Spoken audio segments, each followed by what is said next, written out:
Hey guys, you might notice my intake manifold is missing.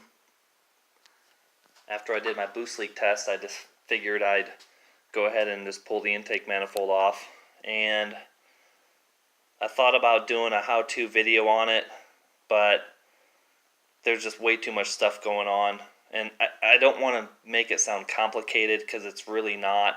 It's actually pretty easy to get off. It's time consuming. Now, unless you're really trying to go for every last bit of horsepower, I probably would not recommend taking the intake manifold off, but I did it anyways because I'm not going for every last bit of horsepower, but I had a lot of boost leaks, and I had to pull the fuel rail off anyway, and I had the ported intake. I figured I might as well do it. Most of the intake will come off, or most of the bits, I should say, on the intake will come off with a 10 millimeter. There aren't a lot of tools that you actually need to get this intake manifold off. It's like a 10 millimeter socket, a 12, a 13, and a 14, and then a needle nose pliers or some sort of pliers to get the clamps off. For the fuel rail, clamps like that, and that's about it. And there's a couple little brackets like this, and there's a bracket on this side that actually attaches to the alternator that has to come off too. But other than that, it's pretty easy. It's time consuming.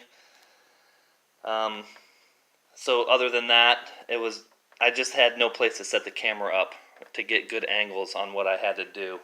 And I just wanted to get it off, and I didn't want to spend 8 hours, between moving the camera and getting to the bolts and showing what you needed to do. But what I might do is when I put it all back together, I might kind of show, what you need to put everything back together. I will show one thing though real quick, and a lot of people might not know this, but there's this bracket here. Let me see if I can get a light on this. There we go. This little bracket right here, this kind of bolts to the block, and it also bolts to the underside of the intake manifold. It kind of makes everything really difficult to get to. Luckily, I have small hands.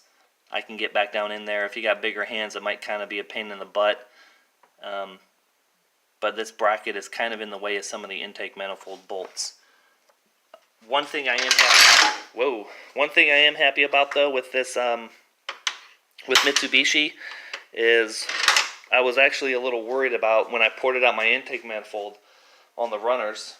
So here's the factory intake here sitting on the floor. But with the factory intake manifold, and when I ported mine out on one of my previous videos, you noticed that I opened up the runners on the intake manifold to the size of the gasket. And I was thinking to myself, man, if Mitsubishi made the ports on the head smaller than the actual intake gasket, which sometimes it happens, then I'm going to have a port mismatch on the head, and the port on the intake manifold is going to be bigger than the port on the head, and porting the runner is actually not going to do any good. But luckily, Mitsubishi, I'll see if I can get down in here and I can get a shot of this, but the port on the head is actually about the size of the gasket. I hope that's kind of makes sense there, but so porting out the runner on the intake manifold to the gasket will actually match the port on the head. So no worry there, which made me happy about that. But also, I want to show you one thing. I got this in the mail the other day. You can see it, zoom in here. And it's from Curt Brown. And let's open this up. And we have a throttle body. I went ahead and ordered the 65 millimeter ported throttle body from Curt Brown. It comes with a matching gasket. It actually comes nicely in a sealed bag, which is nice. Of course, clean everything off. But there that is. And here's the gasket down in there as well. But I'm actually pretty happy with that. It looks pretty good. You know, I had a couple of leaks. I'm going to, you know, out of this screw hole here on the top, I'm not quite sure what that's there for, but on the factory throttle body that was leaking. Hopefully on this one that's not going to leak.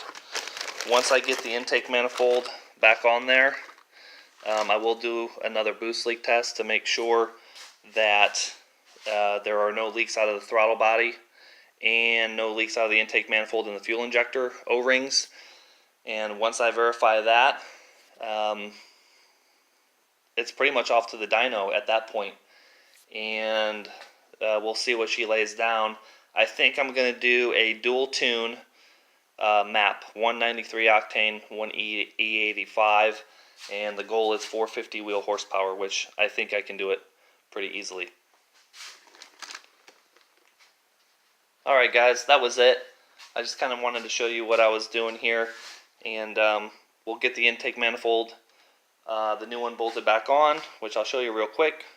And here's my ported one, of course, you remember from a previous video. All of these bolts here that you can see here, they actually went to something. Everything on here, all these little bolts here, come around on the back side, those as well, they all have to come off in order to get this intake manifold off. And it's a lot of bolts. It's just time consuming, like I said. What I still have to do yet is transfer over the map sensor and the EGR, which is no big deal.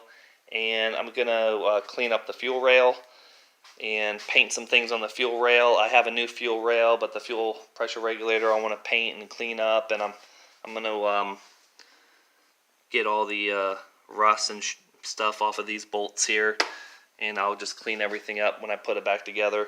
And when I do that, I'll have a video of that. So thanks guys, stay tuned.